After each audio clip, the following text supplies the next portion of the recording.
오늘은 그가 나를 단련하신 후에는 이라는 제목으로 함께 은혜 나누겠습니다.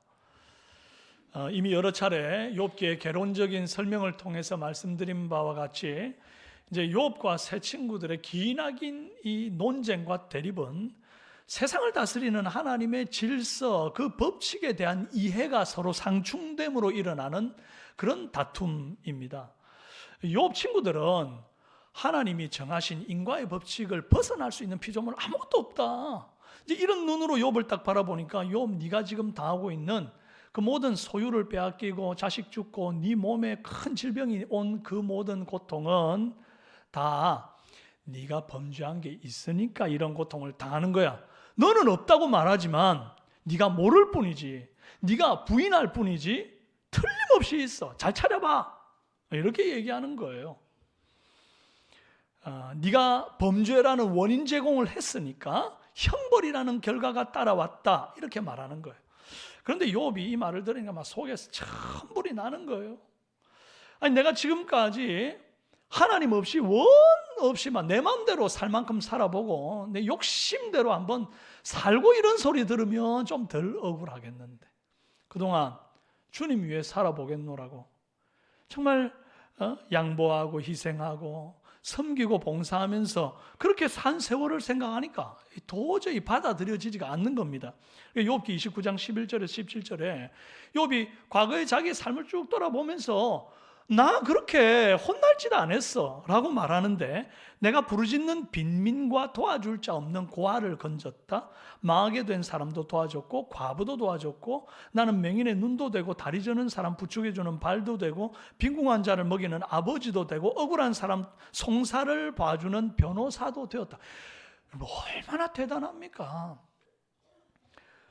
온갖 것에 다 관여하면서 정성껏 정말 약자를 도왔던 그런 과거들을 얘기합니다. 지금까지 살면서 오른손이 한 일, 왼손 모르게 했던 그 수많은 착한 일들, 양심에 한 점 부끄러움 없이 살려고 몸부림치며 지냈던 그 날들에 대한 보상이 어쩜 이렇게 혹독한 시련으로 내게 돌아오는가 하는 거예요.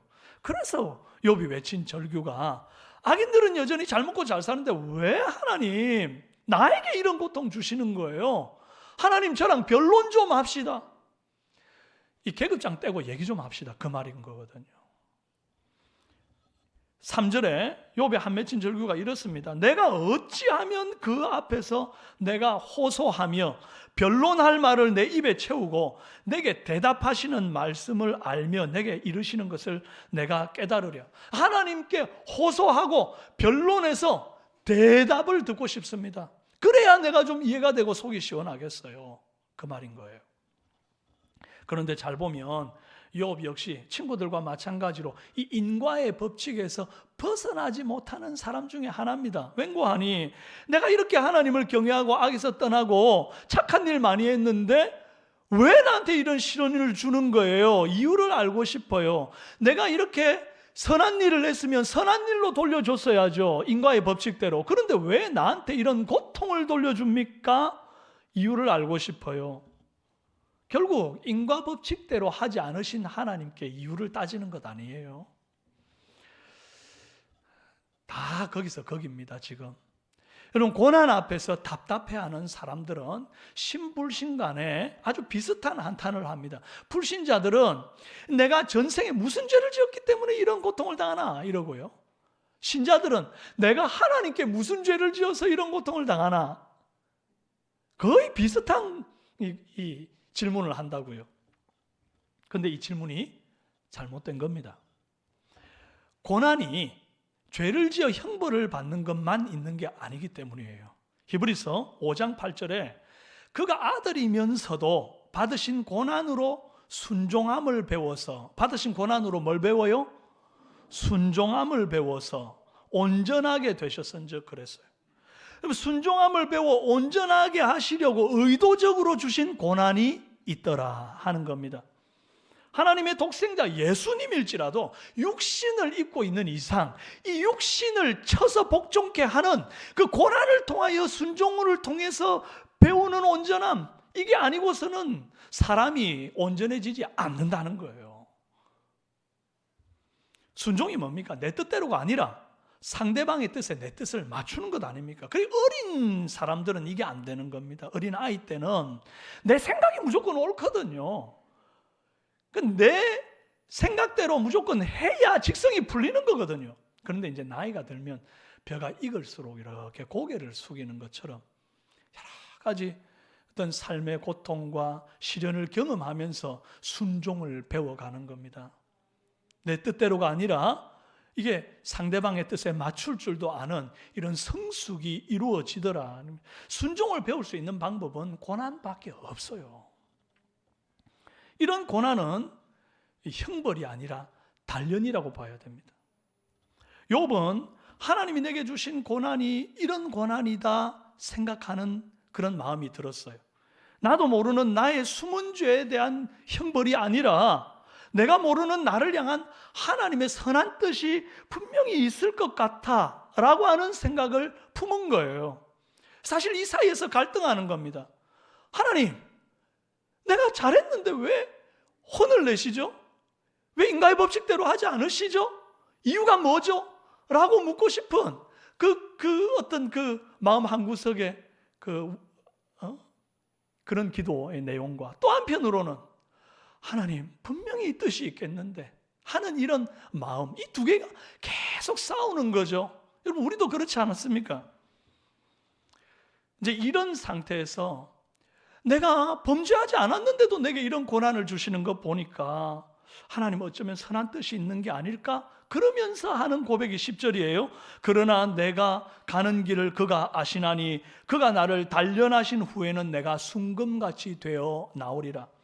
오늘 우리도 내게 주신 고난이 형벌이 아니라 단련으로 해석되는 믿음이 있어야 합니다.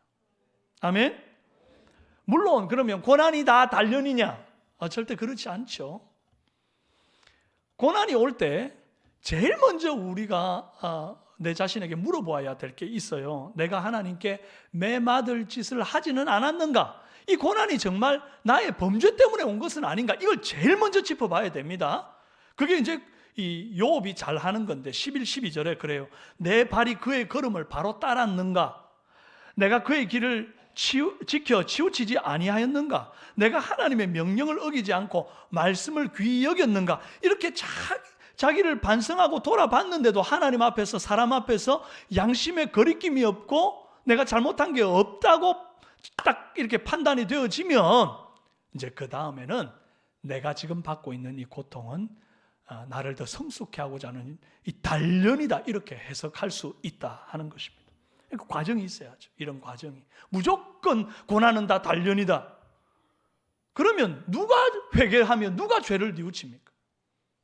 그러니까 먼저 이 과정이 선행되어야 합니다. 내게 주신 고난을 이제 다 되짚어 봤는데도 하나님께 내가 범죄에서 맞는 게 아닌 것 같다. 이제 단련으로 해석이 되어지게 되면 하나님이 고난을 주신 이유가 분명해집니다. 이 단련이라고 하는 한자어는 이 두 글자에 다 쇠금자 부수가 들어있어요. 두드릴단에 뜨겁게 달굴 연자를 씁니다. 말 그대로 대장장이가 쇠덩어리를 뜨거운 불구덩이에 이제 집어 넣었다가 묵직한 쇠덩어리인 이 두 쇠, 망치가 그냥 때리는 거예요. 그럼 두 쇠가 부딪히면서 불똥을 튀기는 겁니다. 그러면서 두드려서 모양을 원하는 대로 만들어 가는 거예요. 차가운 물에 넣어서 담금질을 하고 또 뜨거운 불구덩이에 집어넣었다가 꺼내가지고 또 두드리기를 계속해서 반복하는 것, 이것이 단련입니다. 이런 단련의 시간을 지나면 아무것도 아닌 쇳덩어리가 드디어 모양이 잡히기 시작합니다. 그리고 그 모질고 긴 단련의 시간을 통과한 후에야 비로소 얇은데 쉽게 깨지지 않는 검이 벼려지는 겁니다. 그리고 다양한 모양의 농기구가 만들어지는 거예요. 이때 단련당하는 쇠의 입장이 있다고 한다면 단련하는 대장장이의 입장도 있습니다. 이 둘 다를 한번 살펴보아야 합니다. 첫째로 그가 나를 단련하기 전에는 전능자의 계획이 있다. 한번 읽어봅시다.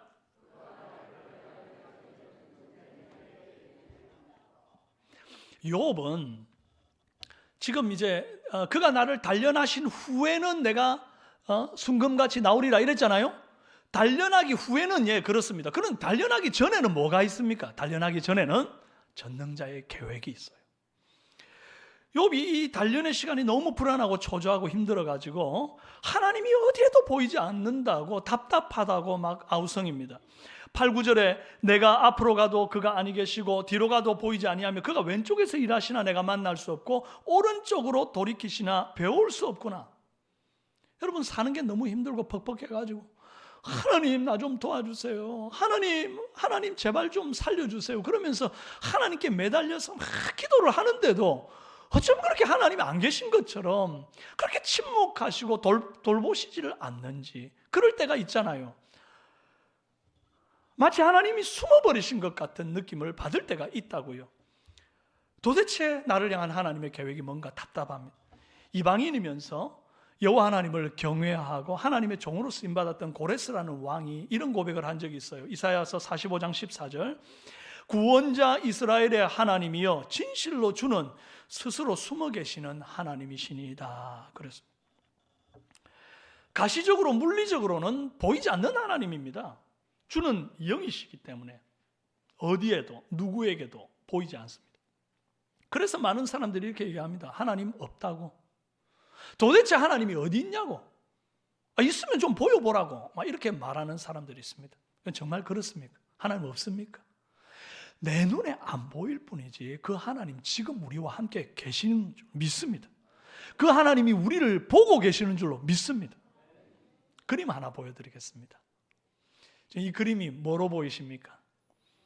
독수리가 애기 새끼를 지금 둥지에다가 이렇게 품고 보호하는 거죠. 그죠? 맞습니까? 이 그림을 뒤집어 보면 이런 그림이 되는데요. 뭐가 보이십니까? 가시면류관 쓰고 계신 예수님이 보이십니까? 마치 이 그림처럼요. 우리 눈에는 분명히 아까 예수님이 안 보였잖아요. 그런데 예수님이 이 그림에 사실은 계셨잖아요. 이것처럼 하나님 우리 눈에 안 보이는 거예요. 우리의 삶에 안 보이는 것 같아요. 그런데 하나님은 여전히 계신 거. 우리 눈에 안 보일 뿐이지. 이 그림은 화가가 독수리를 그리다가 우연히 탁 뒤집어 보니까 어이구야 예수님 얼굴이 보이네? 이렇게 된 걸까요? 아닙니다. 굉장히 의도적으로 설계하고 계획해서 이 화가가 그림을 뒤집으면 예수님 얼굴이 되고 세우면 독수리가 아기를 품고 있는 그 모습으로 보이도록 그린 거예요. 아무 계획 없이 그림 그리는 화가가 어디 있습니까? 밑그림을 그리기 전에 이미 머릿속에 다 있는 거죠. 레오나르도 다빈치가 이제 조각을 할 때 보면요. 그냥 뭐라고 그러냐니까 이 조각, 엄청 매력적인 조각을 탁 만들어내잖아요. 그런데 사실은 그 조각은 그 돌 속에 있는 천사를 내가 끄집어내었다 이렇게 말하거든요. 그러니까 그의 머릿속에 이미 상상으로 다 어떤 그림을 그릴지 어떤 조각을 만들어낼지 다 이미 계획하고 설계한 상태에서 뜯어내는 작업만 하는 거예요. 뜯어내는 작업. 그게 조각이고 그림도 마찬가지로 다 이미 계획하고 그림을 그려내는 마찬가지입니다. 대장장이가 쇠를 단련하는 것도요. 이게 계획 없이 단련하겠어요? 수고롭게 단련해가지고 버리는 거 본 적 있습니까? 아니 뭐 때문에 버릴 거 단련합니까? 단련에는 노고가 따르는데 뭐 하려고 단련하는 거예요? 사용하려고 단련하는 거예요. 그러니까 하나님이 지금 내게 고통을 주고 있다. 그건 나를 죽이려고 고통을 주는 게 아니라 죽일 거면 그냥 죽이면 그만이죠. 시련이 오는 것은 나를 단련해서 쓰시려고 지금 시련 주고 계신 겁니다. 명검 만들 때와 과일 깎는 과도 만들 때는 그 단련의 과정이 전혀 다릅니다. 과도야 공장에서 찍어 대량 생산되지만 명검은 1400도의 고온에서 최소 3일간 수천 번 망치로 두드려야 이게 만들어져요. 지금 안 보여주셔도 돼요. 저런 명검 만드는데 그런 시간이 걸린답니다. 조기 축구에 아무나 나가가지고 축구하겠다 그러면요 받아줍니다. 그런데 손흥민 같은 스타 플레이어는 그냥 아무나 저절로 뚝딱 오늘 한번 나가볼까 그런다고 되어지는 게 아니에요. 손흥민 아버지가 기본기를 탄탄하게 시키느라고 6년 동안 한결같이 하루도 빠지지 않고 이 축구공 80개가 들어가는 대형 냉장고 박스에다가 공을 집어넣어 놓고는 매일 하루에 3-4시간씩 개인 훈련을 오른발 왼발을 다 시켰대요. 그래서 지금 오른발 왼발 가장 잘 슈팅하는 이런 월드 클래스 축구 선수가 된 거 아닙니까? 부모가 자식에게 계속 어떤 관심과 헌신과 노력을 기울이는 것도 같은 맥락입니다. 그냥 내버려 두면 자식은 편하죠. 자식 입장에서는 제발 엄마 아빠가 좀 간섭 안 했으면 좋겠다 싶은 마음도 있죠. 그런데 부모는 아무리 간섭하지 말라 그래도 싸워서라도 자꾸만 부모가 생각하는 내 자녀를 잘 키우기 위한 좋은 습관을 들이려고 노력을 하는 겁니다. 이거 먹어봐라. 너 운동해야 된다. 너 공부해야 된다. 너 학원 가야 된다. 그냥 내버려 두지 않고 자꾸만 그 아이를 단련하는 거예요. 아이 입장에서는 죽을 맛이죠. 그냥 막 텔레비 보고 싶은 대로 막 그냥 나가서 놀고 싶은 대로 내버려 두면 좋겠죠. 그런데 부모가 그러지 않는 이유가 뭐죠? 굳이 다투면서까지 아이가 눈물을 뚝뚝 흘려도 책상에 앉혀놓는 이유가 뭐죠?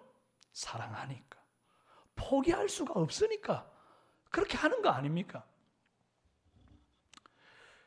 사랑하는 여러분, 주님이 지금 내게 고난 주시는 것은 나를 사랑하기 때문입니다.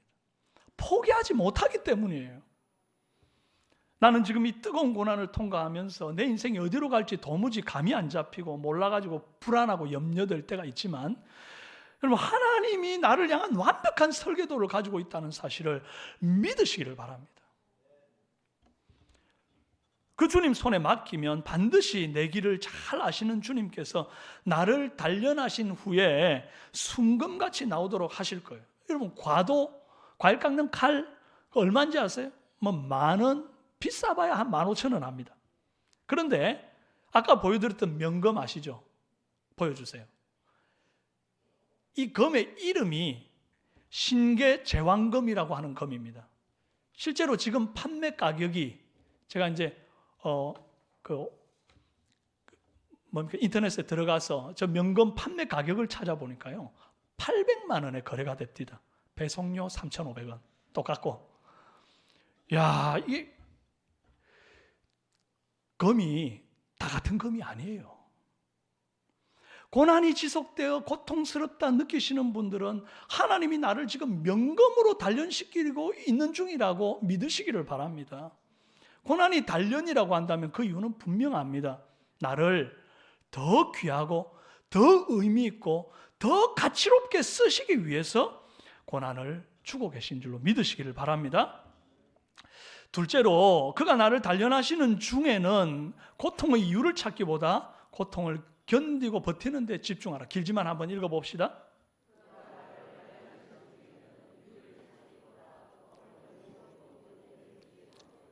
예, 아까 단련하신 후에는 순금같이 나올 거 아닙니까? 단련하기 전에는 전능자의 계획이 있잖아요. 그럼 단련하는 중에는 어떻게 해야 되는가? 이 단련하는 중에는요, 자꾸 하나님 왜 나를 이렇게 단련합니까? 내가 도대체 뭐라고 나를 이렇게 대우하십니까? 나 힘들어요. 그러면서 이유를 자꾸 물어요. 왜 이렇게 하십니까? 왜 이렇게 하십니까? 그런데 그거 답이 아닙니다. 그런다고 이 고통이 없어지는 것도 아니고요, 이 고통을 쉽게 이길 수 있는 것도 아닙니다. 그럼 어떻게 해야 되는가? 이 단련하시는 중에는 고통을 견디고 버티는데 집중해야 합니다. 성경의 수많은 믿음의 선배들이 이유를 모르는 기나긴 시련을 다 통과했습니다. 쇠는 단련의 과정을 통해서 스트레스를 견디는 중에 철 속에 녹아있는 이 탄소의 함량이 달라지고, 또 이게 이제 배열의 형태가 바뀐대요. 공장에서 탁탁 찍어 나오는 쇠들은 아주 일정하게 바둑판처럼 이렇게 탄소가 배열되어 있답니다. 그래서 딱 때리면 그 결을 따라 쉽게 부서진다는 거예요. 그런데 이걸 막 그냥 고열에 넣었다가 두드리고 다시 휘어가지고 포개고 또 두드리고 포개고 두드리기를 반복하면요, 이게 배열이 일정하지가 않고 굉장히 오밀조밀 촘촘하게 이 탄소가 배열이 되면서 웬만한 강도로는 쉽게 휘어지지도 부러지지도 않는 그런 고강도의 쇠가 만들어진다는 겁니다. 여러분, 성경에 우리 믿음의 선배들이 수많은 고난들을 통과합니다. 그리고 그 고난을 통과한 사람들이 이 성경에 기록되어 있는데 이유가 뭐겠습니까? 그냥 이렇게 다양한 경험을 한 군상들이 있다, 이거 얘기하고자 함이 아니에요. 이 고난을 통과한 사람들이 어떻게 통과했는지를 보고 너희도 너희 고난을 이렇게 좀 통과하거라 하는 주님의 롤 모델들을 기록해 놓은 거거든요. 사람이 고난을 통해 단련되어지는 거, 이건 마찬가지입니다.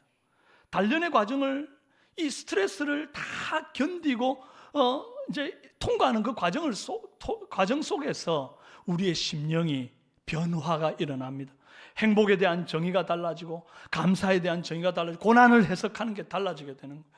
그래서 시련을 통과한 사람은 이제 웬만한 고난은 고난도 아니고 웬만한 시험은 시험도 아닌 고강도의 믿음으로 바뀌는 거예요. 고난을 통과한 사람이 그렇게 되는 거예요. 그래서 초대교회 때 정말 핍박과 모진 고난을 통과했던 우리 믿음의 선배들이 어떻게 고강도의 믿음으로 바뀌었는지를 고린도후서 4장 8절에 10절에 기록하고 있어요. 우리가 사방으로 우겨싸임을 당하여도 쌓이지 아니하며 답답한 일을 당하여도 낙심하지 아니하며 박해를 받아도 버림받지 아니하며 거꾸러뜨림 당하여도 망하지 아니하고 우리가 항상 예수의 죽음을 몸에 짊어지면 예수의 생명이 또한 우리 몸에 나타나게 하려 함이라.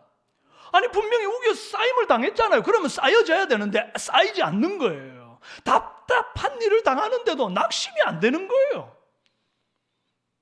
아니, 넘어졌는데도 망하지를 않는 거예요. 할렐루야. 고난을 통과하고 나니까 막 고강도의 믿음이 돼가지고 그 엄청난 고난 속에 내 몸에 예수 생명이 나타나는 그런 믿음의 담력을 가진 사람으로 변화되더라는 거예요. 우리 믿음의 선배들은 고난의 이유를 몰라도 이 불같은 고난을 다 견디고 통과해냈습니다. 요셉은 17세 소년 시절 애굽에 종살이 팔려가가지고 30세가 되어서 이제 총리가 되고 드디어 이제 애굽으로 내려온 아버지 야곱을 만납니다. 그 고난의 세월 13년 동안 이유가 뭔지를 알지도 못한 채 형들한테 버려졌죠. 노예로 팔려갔죠. 누명 덮었었죠. 감옥에 갇혔죠. 그 고통의 세월, 왜 이런 일들을 내가 당해야 되는지 이유를 몰랐습니다. 하나님 말씀하지 않았습니다. 침묵의 13년입니다. 그런데도 요셉은 요업이 하나님 앞에 내 이유 좀 알고 싶어요 라고 막 그렇게 기도한 것처럼 기도하지 않았습니다. 요셉은 그냥 당했어요. 그냥 그 모진 고난과 수고를 그냥 묵묵히 견디는 겁니다. 버티는 겁니다. 팔리면 팔려가고 누명을 씌우면 누명 쓰고 말이죠. 감옥에 가두면 갇히고 말이죠. 그러면서 묵묵히 하나님 의지하고 버티는 거예요. 여러분, 하나님께서 내게 고난을 허락하신다고 할 때에 빨리 벗어나려고 막 온갖 인간적인 방법을 다 찾고 몸부림치는 것이 이 최선의 방법이 아닙니다. 뭐가 답인가? 그 고난을 다 받아낼 때까지 견디도록 버티도록 하나님께 간구하면서 결국 그걸 다 통과해내는 것이 답입니다. 요셉이 보디발의 감옥에서 빠져나오려고 막 로비한 거 본 적 있습니까? 없습니다. 누명 덮었었을 때 자기 누명 풀려고 막 인터뷰하겠다고 그런 적 없습니다. 총리가 되려고 막 사람들 찾아다니면서 막 아양 떨고 막 뭐 돌리고 이런 거 안 했습니다. 그런데 하나님의 때가 되니까 요셉의 고난이 끝이 나요.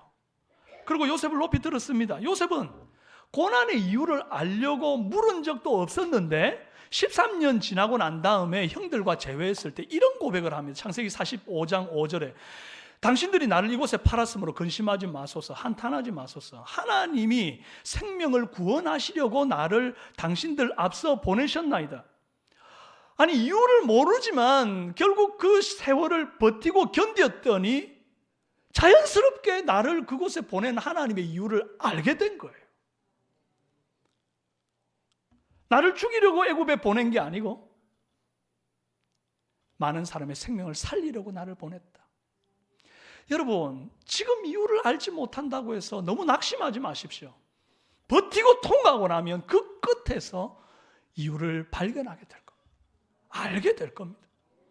모세가 애굽의 왕자에서 살인자 돼가지고 미디안 광야로 도망치고 40년을 양 뒤치다꺼리 하는 목동으로 살다가 이제 40년 지나고 모세 나이 80세 되었을 때 하나님이 갑자기 모세 쓰겠다고 나타납니다. 왜 모세가 이 긴 세월, 감옥 같은 광야 세월을 보내야 됐는지 이유 한번 설명하지 않은 채 40년을 그냥 거기에 방치해 두듯이 그렇게 미디안 광야에서 모세는 양 뒤치다꺼리만 했습니다. 그런데요, 놀랍게도 그 방치된 세월 같은 세월 속에 이유 한마디 설명하지 않았던 침묵의 세월이 지나고 난 다음에 민수기 12장 3절은 이렇게 말합니다. 이 사람 모세는 온유함이 지면의 모든 사람들보다 더하더라. 아니, 모세는 40년 뒤에 자기가 이스라엘을 이끌을 리더자가 될 거라고는 상상도 못한 채 그냥 그렇게 미디안 광야에서 양만 보고 있었잖아요. 모세는 그 40년이 퇴보하는 시간이라 여겼습니다. 내가 점점 말이 어눌해지는구나. 혀가 뻣뻣해지는구나. 나는 이제 지혜도 없고 총명도 없고 이스라엘을 이끌 만한 지도력도 없다, 이런 판단을 한 겁니다. 그래서 하나님이 모세를 들여 쓰려고 할 때 하나님 저 말고 다른 사람 보냈어요. 저는 입술이 뻣뻣하고 혀가 둔합니다, 이런 얘기를 하잖아요. 그러니까 그 40년 세월 동안 모세 스스로는 나는 퇴보했다라고 여기는 겁니다. 그런데 사실은 그 시간이 하나님 볼 때는 지면에서 이보다 온유한 사람이 없도록 날카롭게 빚어가는 중이었다는 거예요. 성장하고 있었던 겁니다. 그 고난을 통해서. 나는 자꾸 줄어든다 생각했는데 하나님은 그를 성장시키고 있었다. 모세의 온유함은요, 이게 이제 다른 것에서 길러질 수 있는 게 아니라 사방이 막혀 있는 미디안 광야에서 기다림을 통해 빚어진 작품이었던 거예요.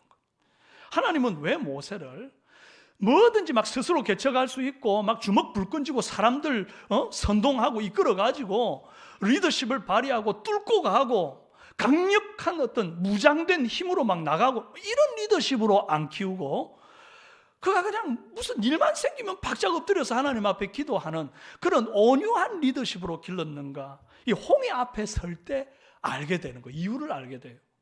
앞으로도 못 가고 뒤로도 못 가는 사방이 막힌 홍해 앞에서 하나님 뭐라고 말씀하십니까? 너는 가만히 있어서 내가 하나님 됨을 알지어다.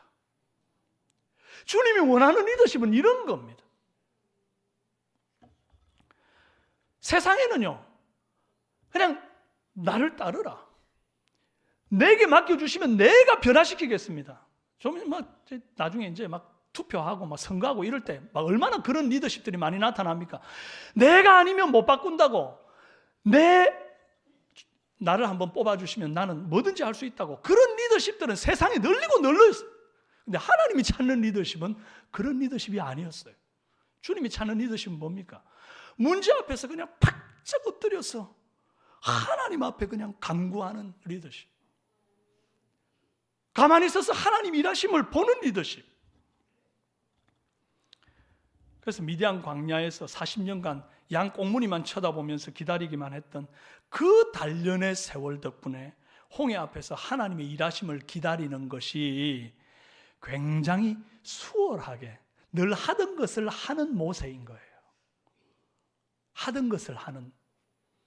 고난을 통해서 나중에 우리에게 하나님께서 무언가 요구할 때는 그게 어렵지가 않고 하던 것을 하는 겁니다. 그런데 하나님의 뜻을 이루어가는 거예요. 할렐루야. 기억하십시다. 하나님의 아들 예수님도 고난을 받아 순종을 배워 온전하게 되었는데 내가 무슨 용 빼는 재주가 있어서 고난 없이, 내가 무슨 어떤 예수님보다 더 탁월해가지고 나는 고통 한번 겪지 않고 순종을 배우고 온전해지겠습니까? 불가능한 일. 그러니 하필 왜 내게 이런 고통이 닥쳤는가? 이상히 여기지 마십시오. 한탄하지도 마십시오. 베드로전서 4장 12절 함께 큰 소리로 읽겠습니다. 시작. 사랑하는 자들아, 너희를 연단하려고 오는 불시험을 이상한 일 당하는 것 같이 이상히 여기지 말고 오히려 너희가 그리스도의 고난에 참여하는 것으로 즐거워하라. 이는 그의 영광을 나타내실 때에 너희로 즐거워하고 기뻐하게 하려 함이라. 아멘. 사랑하는 여러분, 여러분에게 지금 불시험 같은 너무나 뜨거워 견디기 힘든 시험이 와 있습니까? 오늘 지금 영상으로 예배드리는 병원에 계신 혹은 가정에서 요양하고 계신 분들 계십니까? 마음이 얼마나 힘드십니까? 도대체 이 고난이 왜 나에게만 주어져 있는가? 이유를 알고 싶습니까? 그런데요, 분명합니다. 주님이 여러분을 단련시키고 계십니다. 뭐 하려고요? 더 귀하게 쓰시려고요. 더 크게 쓰시려고요. 여러분을 지금 명검 만들려고 이 고난을 주고 계십니다. 여러분의 수준을 예수님처럼 성숙에 이르도록 하시기 위하여 온전함에 이르도록 하려고 고난을 통해 순종을 배우게 하시는 중입니다. 믿으시기를 바랍니다. 사랑하는 여러분, 나보다 나를 더 잘 아시고 나를 향한 가장 아름다운 설계도를 가지고 계신 그 주님을 신뢰하고 온전히 맡기십시오. 하나님이 내게 주신 고난이 단련이라고 한다면 나를 단련하신 이유는 나를 사랑하신 까닭이고 나를 단련하신 후에는 내가 정금같이 되어 보배롭게 사용될 것입니다. 그런데 단련되는 중에는 뭐 해야 된다고요? 자꾸 이유를 묻는데 여러분의 힘과 에너지를 다 탕진하지 말고, 그러면 더 힘들어. 그런 것에 힘 빼지 말고 오히려 이 고통, 이 고난을 내가 잘 버티고 견딜 수 있게 해주십시오. 우리 믿음의 동력자들이, 우리 믿음의 선배들이 그와 같은 길을 걸었던 것처럼 나도 이 고난을 끝까지 잘 마스터할 수 있게 해주십시오. 그렇게 기도할 수 있는 저와 여러분이 되기를 바랍니다. 때가 되면 하나님께서 침묵을 깨고 우리 가운데 오셔서 여러분을 크게 들어 쓰실 줄로 믿습니다. 함께 본문 10절 큰 소리로 읽고 마칩니다. 시작. 그러나 내가 가는 길을 그가 아시나니 그가 나를 단련하신 후에는 내가 순건같이 되어 나오리라. 아멘.